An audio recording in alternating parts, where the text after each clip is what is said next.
Et ben donc là, on est à la fin d'un atelier de design collaboratif pour travailler sur un outil en cours de développement par le MIT Documentary Lab et David Dufresne, dont le nom de code actuel est StoryTool. On verra si c'est le nom définitif. Toute l'idée, c'était de mobiliser l'intelligence collective de différentes personnes qui ont été castées, issues du monde de la production, de la réalisation, de la conception et du scénario. Et l'idée, c'était, pour être au plus proche de leurs vraies problématiques, de l'essence des vrais problèmes qu'ils rencontrent quotidiennement, les interroger sur leur travail et les plus gros problèmes, les plus grosses contraintes qu'ils ont à l'heure de développement d'histoire transmédia. Et ensuite, compter sur leur savoir-faire et sur leur ingéniosité pour concevoir ensemble, dans des équipes pluridisciplinaires, des solutions et présenter à David Dufresne donc des prototypes, des maquettes de logiciels réalisés en un temps record de 2 heures, donc post-it, crayon, enfin la salle est parlante. Et voilà, ça a été un vrai plaisir d'entendre David Dufresne nous dire qu'on était parvenu vraisemblablement en 3 heures à faire ce qu'il peine à faire au MIT dans des salles de réunion. Encore une bonne preuve que le design thinking n'est pas une si mauvaise chose qu'on le dit.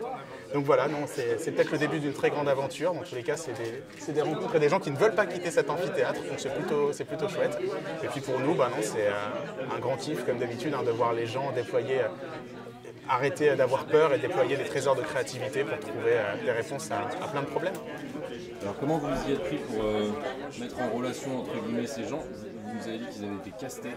Alors comment est-ce qu'ils été castés et comment les avez-vous mis en relation derrière? Alors quand je dis qu'ils sont castés, c'est parce que pour nous, le plus important n'était pas qu'on ait les 30 premiers inscrits à l'atelier, mais une parité entre les auteurs, les concepteurs et les producteurs, de façon à ce qu'il y ait une représentation dans la diversité des problématiques sur ce genre de métier.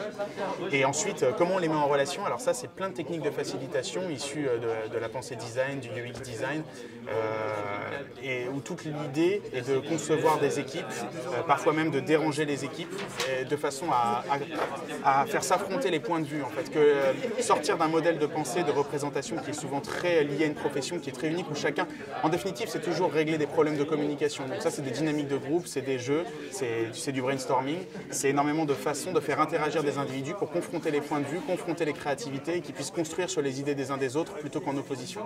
Et voilà, généralement, ça marche plutôt bien. Alors comment s'est passé cet atelier-là au bout des 3 heures? Qu'est-ce que ça a donné? Est-ce que vous avez eu le résultat escompté?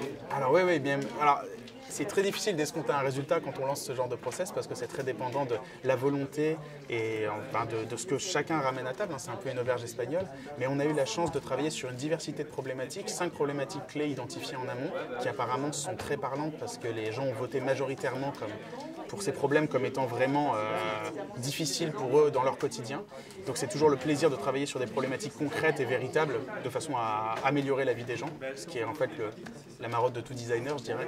Et après, oui, on est très satisfait parce que effectivement, les gens dépassent toujours vos attentes, en fait, rivalisent d'ingéniosité et trouvent toujours des solutions absolument non envisagées pour se dépasser, pour inventer des nouvelles fonctionnalités, peut-être des choses qu'on verra dans ce logiciel dans 1 an ou 2. Donc oui, c'est toujours très, très exaltant, ouais, tout à fait. D'où est venue l'initiative de ce projet? Alors, comme d'habitude, c'est de la pensée collective. Donc, c'est Fabienne Olivier, Mathias Abramovic, David Dufresne et moi-même. Et c'est dans la préparation de la Learn to Share, Fabienne qui se tourne et qui dit tu ferais pas un atelier, toi, tout ça. Et puis, il y a David Dufresne qui dit oui, parce que nous, on développe un truc, on aimerait bien avoir des retours utilisateurs. Mathias qui dit ouais, on pourrait le faire. Et puis voilà, puis moi qui mets un peu tout ça. Puis bien sûr, Benjamin qui a fait un super travail d'animation, vraiment très. Hors pair, Story Code Paris, si vous ne connaissez pas, allez-y. Et puis on n'aurait rien fait sans Pauline, qui est une fille absolument aussi talentueuse que discrète et qui a donné beaucoup de sa personne pour préparer cet atelier et qu'on remercie très chaleureusement. Merci beaucoup. Super.